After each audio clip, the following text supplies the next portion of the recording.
like the other CAD modeling softwares. Before we are going to create modeling objects, we have to create or draw the sketch. So in this video tutorial, we are going to learn how to create the line.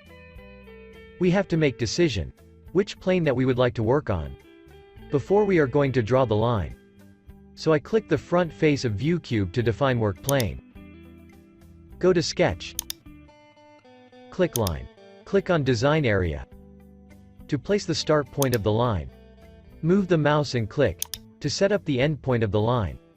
If you would like to clear the temporary segment and finished, press backspace on your keyboard.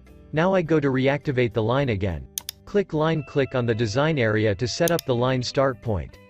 Move the mouse to the direction that you would like to set up the end point of the line.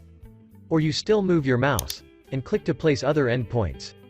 You could also move the mouse with the length of line that you wish. Press Enter on keyboard to place and finish creating line.